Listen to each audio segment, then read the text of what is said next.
Hello ছোট্ট বন্ধুরা, আজকে তোমাদের জন্য আমি স্থির চিত্র ছবি নিয়ে এসেছি। স্টিল লাইফ কী করে স্থির চিত্র তুমি ছবি আঁকবে সুন্দর করে। তোমরা আঁকতে গিয়ে সাধারণত কি কি ভুল করো সেগুলো আমি বলবো, এবং কি কি আঁকলে সুন্দর হবে, কেমন করে আঁকলে সুন্দর হবে, আঁকার সময় কোন কোন জিনিসগুলো তোমাদের বেশি করে লক্ষ্য রাখতে হবে, সব জিনিসই আমি তোমাদের বলবো। তোমরা পুরো ভিডিওটা মন দিয়ে দেখো, তোমরা অনেক কিছু শিখতে পারবে আশা করি। ছোট্ট বন্ধুরা, তোমরা অনেকেই স্টিল লাইফ আঁকার সময় প্রথম যে ভুলটা করো সেটা হচ্ছে এই যে কাগজটা আছে, এই কাগজের মাঝ বরাবর বা বেশি উপর থেকে বড় করে একটি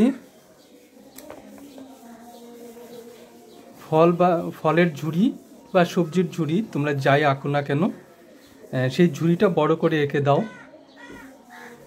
আর বাকি যে ফলের বা সবজির জায়গা সেটা থাকে অল্প,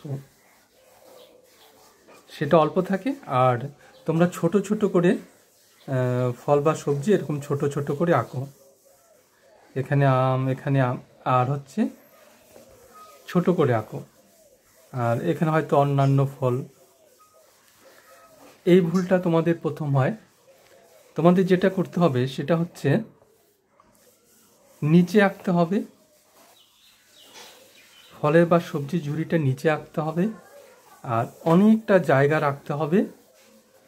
ফল বা সবজির জন্য অনেকটা জায়গা রাখতে হবে।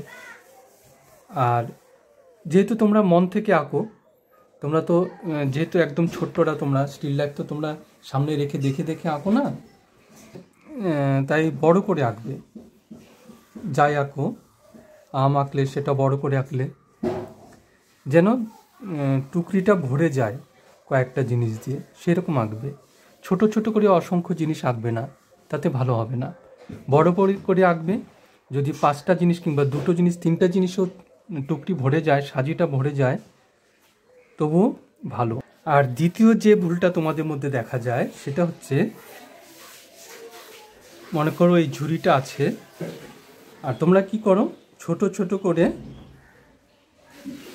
আম, আপেল, কলা, যাই হোক, তোমরা এরকম সারি সারি করে আঁকতে থাকো। এরকম আঁকলে কিন্তু হবে না। তোমাদের কেমন আঁকতে হবে, একটা জিনিসের পাশে আরেকটা জিনিস আছে ঠিকই, কিন্তু দূরে থাকবে না, প্রায় লাগানো থাকবে। একটা ফলের সঙ্গে একটা ফল লাগানো থাকবে। তা না হলে এই যে ফলটা আছে দাঁড়িয়ে, সে কিন্তু একা দাঁড়িয়ে থাকতে পারবে না, সে পড়ে যাবে। তো কীভাবে ব্যালেন্স থাকবে, পাশের ফলটার জন্য সে ব্যালেন্স পাবে। এটা হচ্ছে একটা জিনিস। আরেকটা জিনিস হচ্ছে, তুমি এখানে মনে করো আপেল আঁকলে, আর তারপর এখানে একটা এরকম না এঁকে পেছনে যারা আছে তাদেরকেও থাকতে হবে। পেছনে মনে করো একটি আম আছে, এখানে আঁকতে হবে। আবার এর পেছনে এদিকেও একটি মনে করো আপেল আছে, এরকম আঁকতে হবে।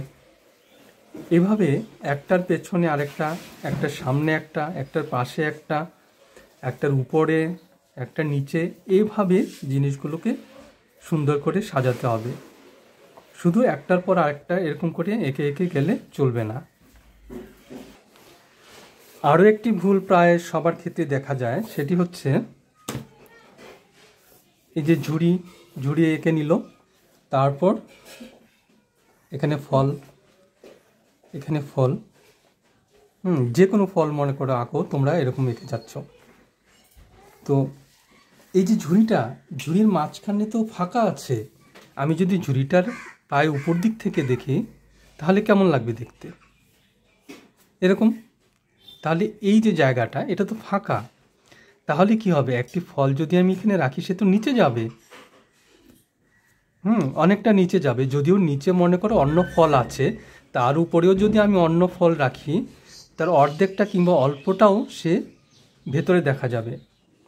তাই আমি যখন ফল আঁকবো, মনে করি এই আমটা যখন আঁকবো, তখন অল্প ভেতরে থাকবে। তাহলে আমি এখানে এঁকে দেখাচ্ছি, এরকম হবে, অল্প ভেতরে ঢোকানো থাকবে। এই জিনিসটা তোমরা লক্ষ্য করবে, তাহলে ছবি সুন্দর হবে। এরকম দাগের উপরে আঁকবে না, তাহলে সেটি ভুল হবে। আবার অনেকে তোমরা কি করো, এই দাগের উপরে শূন্যে ঝুলতে থাকে। কোনো আঙুর কিংবা কিছু আঁকলে সেটাও দেখা যায় যে উপরে এরকম ফল ঝুলতে থাকে, সেটাও কিন্তু ভুল। এখন আমি তোমাদের এখানে একটি ফলের ঝুড়ি এঁকে তোমাদের দেখাবো। এই যে কাগজটি দেখতে পাচ্ছ, এখানে আমিও প্রায় মাঝ বরাবর হচ্ছে এই দাগটা, এখানে হচ্ছে একটা দাগ টানলে মাঝ বরাবর এখানে হবে। আর আমি সবজির যে ঝুড়িটা সেটা অনেক নিচের থেকে আঁকবো। আর সবজির ফলের জন্যে, সরি সবজি না ফল, ফলের জন্যে আমি অনেক জায়গায় রাখবো।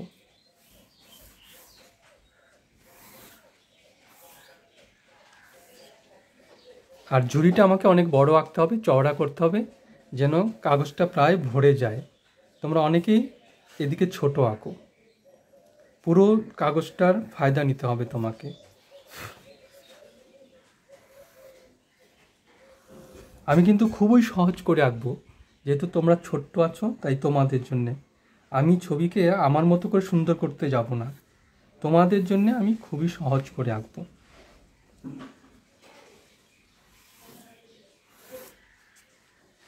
হয়ে গেল ঝুড়িটা। এখন ঝুড়ির মধ্যে আরও কাজ করা যায়, কিন্তু তোমাদের অসুবিধা হতে পারে। তবু আমি খুব সহজ করে আমি একটি কাজ তোমাদের দেখাচ্ছি।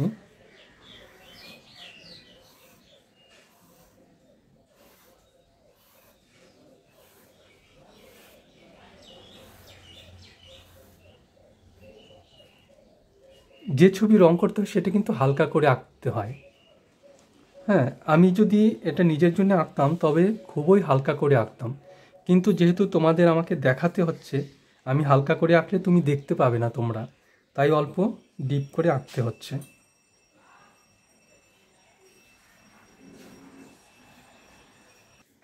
আর যে একদম শিখে যাবে ভালো করে, সে পেন্সিল দিয়ে এটা না আঁকলেও চলবে, একবারে রং দিয়ে করা যাবে। এখন এখানে আমি ফলগুলো আঁকবো। তো প্রথমে কি একটা ফল আঁকবো, মনে করো এখানে একটা আপেল আঁকছে।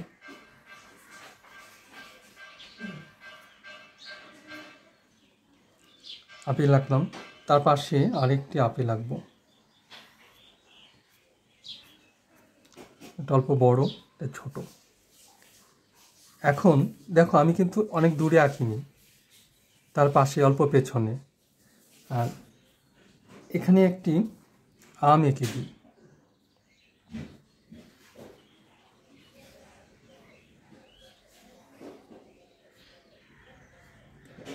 আম আঁকলাম। এখন এই জায়গাতে আমি প্রথমেই বললাম যে কাগজের এবং জায়গার ভরপুর ফায়দা নিতে হয়। এখন এখানে আমি আঁকতে পারি, তাহলে শেষ, কিন্তু আমি এর পেছনে আরও আঁকবো, তাহলে অনেক ফল হবে এবং বড় করেও আঁকা যাবে এবং অনেক ফলও আঁকা যাবে। এখানে আমি একটি আনারস আঁকবো, সহজ করে আঁকতে হবে তোমাদের জন্যে, তাই এখানে একটি বাক্স, চারকোনা বাক্স, আর বাক্সটাকে আমি এরকম কেটে দেব, আবার এদিক থেকে কেটে দেব।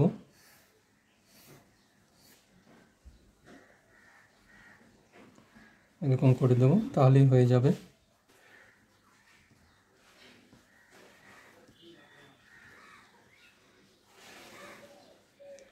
আর এখানে এটাও আমি সোজা করে তোমাদের দেখাচ্ছি। এখন এখানে আমি একটি আঙুরের ঝুঁকি আঁকি। দেখো সব ফলগুলি কিন্তু অল্প অল্প নিচে ঢুকে আছে, ঝুড়ির ভেতরে ঢুকে আছে।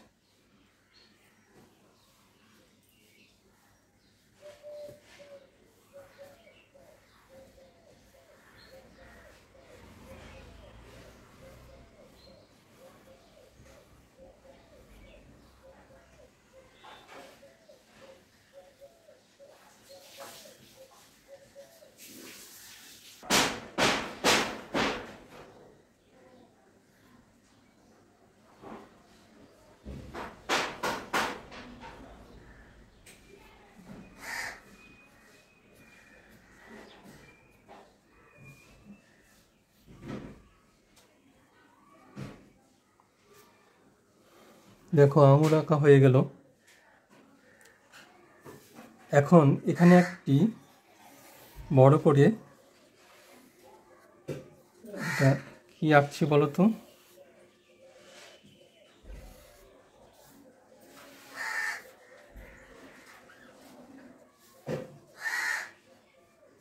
সহজ করে আঁকবো। এটা একটি তরমুজ। এখানে টেবিলের দাগ আঁকবো। মনে করো এখানে টেবিলের দাগ আছে, টেবিলে রাখা আছে, টেবিলের শেষ প্রান্তের দাগ। হ্যাঁ, আরেকটা কথা বলিনি, মাঝে মাঝে দেখা যায় যে স্টিল লাইফ আঁকতে গেলে এই পুরো টেবিলটা আঁকো, টেবিল দেখা যায়, টেবিলের মধ্যে এরকম ঝুড়িটা, সেখানে হচ্ছে ফল, আপেল, হ্যাঁ, এইভাবে তোমরা ফল আঁকো, সেটাও কিন্তু ঠিক না। তোমাদের অল্প জায়গা বড় করে দেখাতে হবে, বেশি জায়গা ছোট করে দেখাতে হবে না। বেশি জায়গা যদি ছোট করে দেখাও সেটা ভালো লাগবে না, তোমাকে অল্প জায়গাকে বড় করে দেখাতে হবে। পুরো জায়গাটাকে নিয়ে আমি ব্যবহার করব, কাগজের পুরো জায়গাটাকে ব্যবহার করব। যত বেশি জায়গা আমি ব্যবহার করতে পারবো তত বেশি সুন্দর হবে। এখানে দেখো আমি পুরো পেজটাকে ব্যবহার করলাম, বড় করে আঁকলাম, অল্প আঁকলাম, বড় করে আঁকলাম, এবং সুন্দর লাগবে। আর এইভাবে কখনোই আঁকবে না। এভাবে যখন আমি একটা সিনারি আঁকবো, একটা ঘরের ছবি আঁকবো, একটা বাড়ির ছবি আঁকবো, হ্যাঁ, অন্যান্য জিনিস আঁকবো, তখন সেরকম আঁকবো। কিন্তু শুধু স্টিল লাইফের ক্ষেত্রে বড় করে শুধু এতটুক জায়গাকেই আমি বড় করে দেখাবো। এখন আমি এই ছবিটাকে রং করব। রং করতে গেলে সবার প্রথমে তোমাদের আলো ছায়ার কথা ভাবতে হবে। স্টিল লাইফে বেশিরভাগই হচ্ছে আলো ছায়ার কাজ। সুন্দর করে যে যত আলো ছায়া দিতে পারবে তত ছবিটা সুন্দর হবে। আর বন্ধুরা, তোমাদের কাছে আমার আবদার, তোমরা চ্যানেলটি সাবস্ক্রাইব করে নাও। যারা করেছো তাদের তো অসংখ্য ধন্যবাদ। আর ভিডিওটি লাইক করে দিও, আর তোমাদের কমেন্টসে অপেক্ষায় থাকবো। এখন চলো ছবিটি রং করা শুরু করি। এখন আমি এই ছবিটা রং করব। তো রং করার সময় তোমাকে ভাবতে হবে যে তুমি কোন দিক থেকে তোমার ছবিটাতে আলো আসছে, সেটা তোমাকে আগে ভেবে নিতে হবে। প্রথম এবং অতি প্রয়োজনীয়, অতি গুরুত্বপূর্ণ বিষয় হচ্ছে এটা। তোমাকে রং করার আগে প্রথমে এটা ভাবতেই হবে যে তোমার ছবিতে কোন দিক থেকে আলো আসছে। এদিক থেকে আসছে নাকি এদিক থেকে আসছে নাকি উপর দিক থেকে আসছে, সেটা তোমাকে ভেবে নিতে হবে। তো আমি এটাকে ধরে নিলাম যে এদিক থেকে আলো আসছে। তো সেই হিসাবে আমাকে পুরো ছবিটা রং করতে হবে। আর বন্ধুরা, তোমরা যারা ছোট্ট আছো তারা স্কেচ পেনে বর্ডার দিয়ে নেবে, কোনো ব্যাপার না। কিন্তু যখন অল্প শিখে যাবে তখন তোমরা স্কেচ পেনে বর্ডার দেবে না, এমনিতেই রং করবে। আর যদি খুবই দরকার পড়ে তবে গ্লাস মার্কিং দিয়ে পরে বর্ডার দিয়ে নেবে। সব না, কিছু কিছু জায়গায় যেখানে ছায়া আছে সেখানেই বেশিরভাগ গ্লাস মার্কিং দিয়ে বর্ডার দেওয়া যায়। সেই ব্যাপারে গ্লাস মার্কিং দিয়ে আমি অন্যদিন তোমাদের দেখাবো। আজকে এটা করি। তাহলে আমি এখান থেকে শুরু করি। একটা পাতা, এই গাছের এই ফলের পাতাটা যখন রং করব, নিচের দিকের পাতাগুলো অল্প কচি কম থাকে, উপরেগুলো কচি থাকে, নিচেরগুলো কচি কম থাকে, সেই জন্য নিচেরটার আমি গাঢ় রং দিচ্ছি।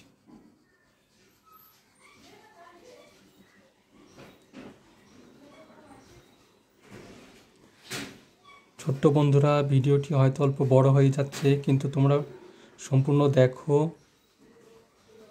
ভালো লাগবে। তারপরে এগুলো আমি হালকা দিচ্ছি।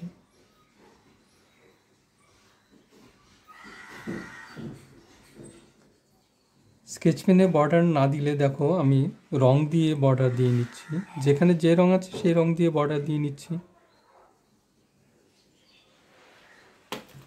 আর উপরে এটা একদমই হালকা সবুজ দেব।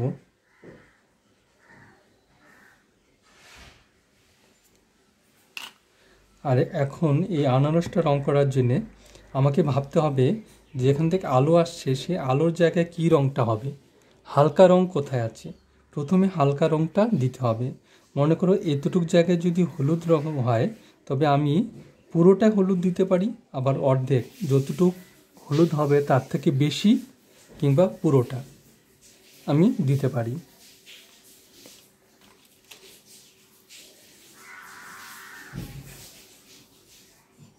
হালকা করে রং করছি, আর রং যে কোনো একদিকে টানতে হবে। এই যে ছবিটা, এই ফলটা আমি এইভাবে রং টানছি, তাহলে আমাকে পুরো ফলটাতে এভাবেই রং টানতে হবে। এখন এটা এভাবে টানছি, অন্য একটা রং এভাবে টানবো, তাহলে কিন্তু হবে না।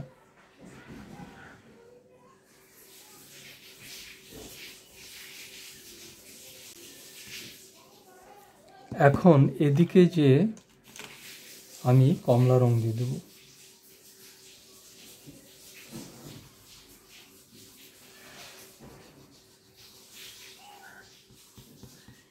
দেখো এই দুটো রঙের মাঝখানে কিন্তু কোনো দাগ নেই, সেটা লক্ষ্য রাখতে হবে। দাগ থাকলে চলবে না, মিশে যেতে হবে।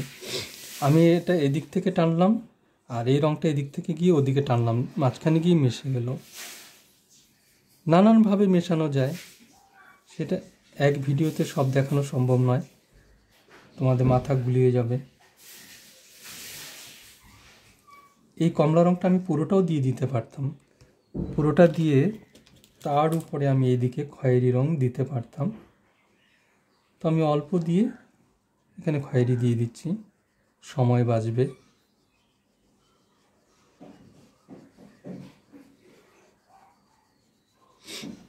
তাহলে এখন দেখো আনারসের রংটাও হয়ে গেল, এবং আলো ছায়ার ব্যাপারটাও হলো, যে এদিকে হচ্ছে আলো, এদিকে ছায়া।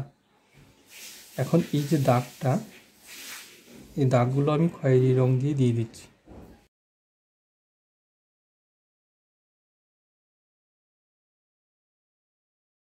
হয়ে গেল।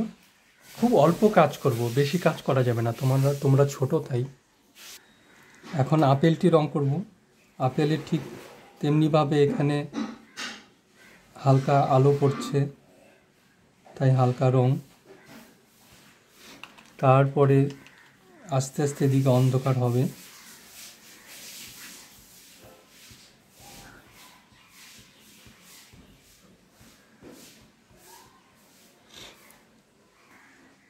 যে ফলের যে রং হবে সেই রংটা দিয়ে আলো ছায়া বোঝাতে হবে। তোমাদের আমি সুন্দর করে অন্যখানে বোঝাচ্ছি, দাঁড়াও। দেখো এই ফলে এই রংটার আলো ছায়া দেখো, এখানে এই রং দিচ্ছি, ধীরে ধীরে এই রংটাকে আমি এখানে হালকা করে দিচ্ছি। যেখান থেকে হালকা করে দিলাম সেখান থেকে এই রংটারই হালকা করে দেব। এখান থেকে শুরু করলাম, দেখো ডিপ করে, আবার এই রংটা এখান থেকে হালকা করে দেব। এখান থেকে যদি অন্য রং করি তাহলে কিন্তু হবে না। যেখান থেকে হালকা করা শুরু করলাম সেখান থেকে আমাকে হালকা রংটা শুরু করতে হবে। তাহলে এখান থেকে আমি কমলা রং শুরু করব। দেখো আমি কিন্তু আলোর দিকে যাচ্ছি। আবার এখানে হালকা করলাম, এখন আমি সেই হলুদটা দিব।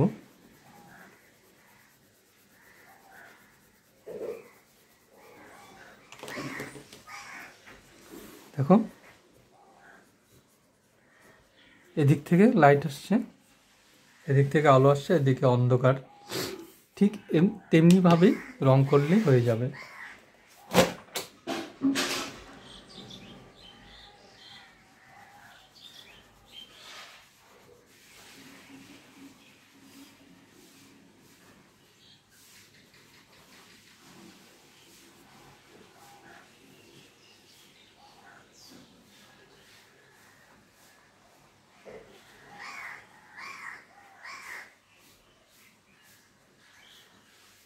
এই আপেলটাও এরকম করেই রং করলাম, সময় বাঁচানোর জন্য তোমাদের দেখালাম না।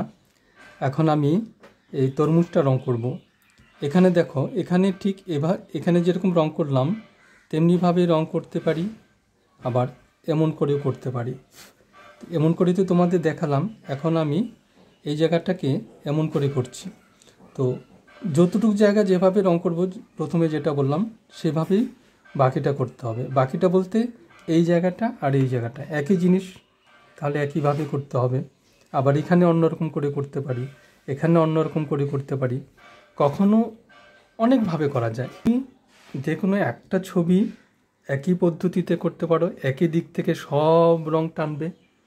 আবার এক একটা ফল আলাদা আলাদা করে এক এক পদ্ধতিতে রং করতে পারি, কিন্তু একই জায়গায় যেন একইভাবে রং হয়। চলো এখন এটা করি।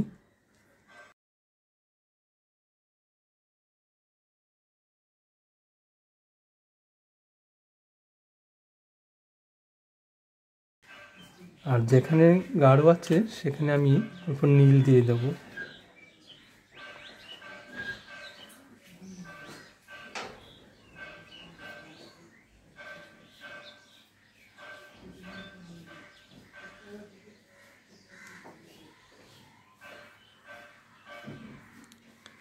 তরমুজের এই পাশে অল্প হলুদ থাকে, তারপর অল্প সাদা থাকে। হলুদটা আমি দেখাবো না, হলুদটা না দেখালেও চলবে, তোমাদের ছোটদের জন্য এত সূক্ষ্ম কাজ করতে হবে না। এখন এখানে লাল দেব।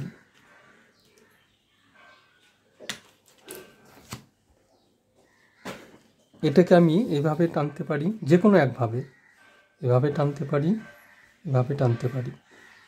তাহলে কিভাবে টানবো, আমি এভাবে করি।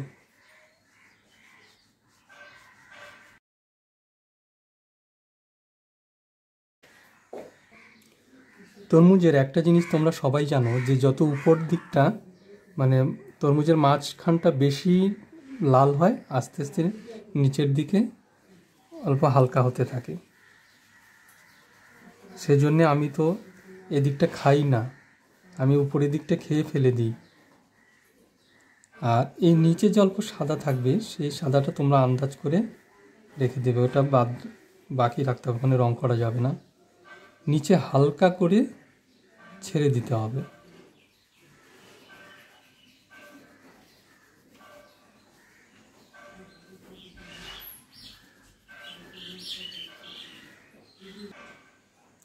এখন উপরে সুন্দর করে ডিপ করে দেব।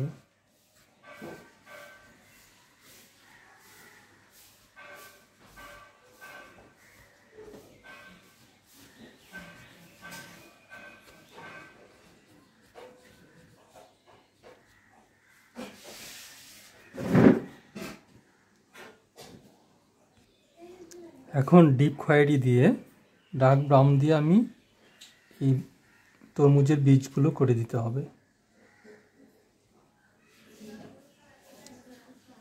আবার কোনোটা কালো রঙের দিয়ে দেবে।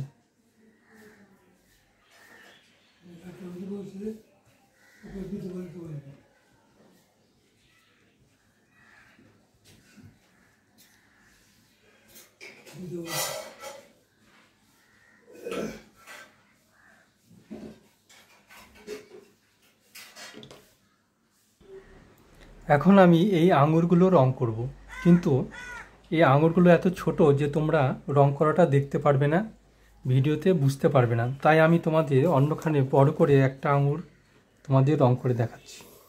মনে করো এটাকে, তখন কি করব, তোমরা জানোই এখান থেকে আলো আসছে, এই ছবিতে দেখো এখান থেকে আলো আসছে, তাহলে এদিকে হলুদ হবে, কারণ এদিক থেকে আলো আসছে। এই হলুদটা কিন্তু আমি পুরোখানে দিয়ে নিতে পারি, আগে না দিলেও চলবে। আমি প্রায় অর্ধেক দিয়ে দিলাম, তারপরে হালকা সবুজ দেব।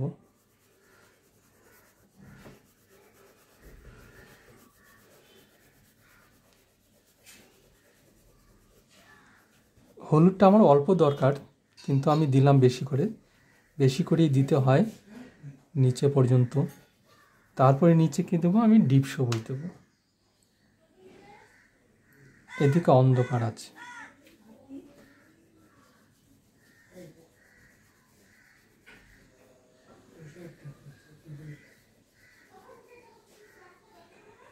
এই যে এভাবে প্রত্যেকটা করতে হবে। দেখো আঙুরগুলি আমি তেমনি করে করে নিলাম। এখন দেখো এই আঙুরের মাঝখান দিয়ে কতগুলো ফাঁকা দেখা যাচ্ছে, সেটা কি বলো তো? সেটা কি করব। এখন সেখানেও কিন্তু আঙুর আছে, সেগুলো পেছনের আঙুর, তো সেগুলো অন্ধকার, তাই আমি প্রত্যেকটাকে ডিপ সবুজ করে দেব। এই ফাঁকাগুলো ডিপ সবুজ করে দেব, পেছনের আঙুর দেখা যাচ্ছে। আর যদি এটা আঙুর না হয়ে অন্য ফল হতো, তাহলে এই ফাঁকা দিয়ে পেছনের যে লাল তরমুজটা সেটা দেখা যেত, কিন্তু আঙুর তেমন হয় না। আঙুরের পেছনে অনেক আঙুর থাকে, তাই পেছনে আমাকে আঙুরের রং করতে হবে, এবং সেটা পেছনে অন্ধকার থাকবে, কারণ সেখানে তো আলো পৌঁছচ্ছে না। একটা আঙুরের ঝোপের ভেতরের আঙুরগুলোতে আলো পৌঁছাচ্ছে না, তাই সেখানে হবে অন্ধকার। অন্ধকার দেওয়ার জন্য আমাকে প্রথমে দিতে হবে ডিপ সবুজ, এবং আরও অন্ধকার বোঝানোর জন্যে তার উপরে আমাকে দিতে হবে কি, নীল। কালো রং তোমরা যত পারো কম ব্যবহার করবে। অন্ধকার বোঝানোর জন্য অনেকেই তোমরা কালো রং দিয়ে দাও, কালো যত কম দেওয়া যায়। আমি এখন নীল দিচ্ছি। দেখো, এটা হচ্ছে ভেতরের আঙুরের ঝোঁকার ভেতরের আঙুলগুলো।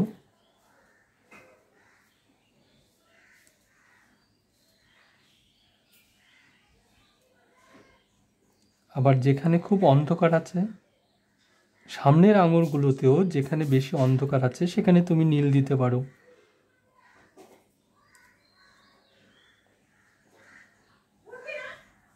ব্যাস হয়ে গেল। এখন এই আমটা রং করি।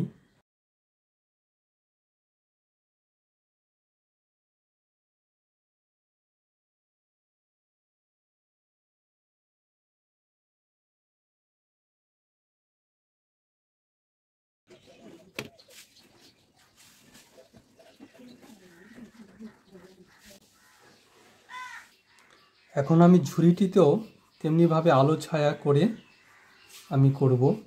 আর ভিডিওটি অনেক বড় হয়ে গেছে, যার জন্য আমি এটি ফাস্ট করে দিচ্ছি, তোমরা বুঝতে পারবে, অসুবিধা হবে না।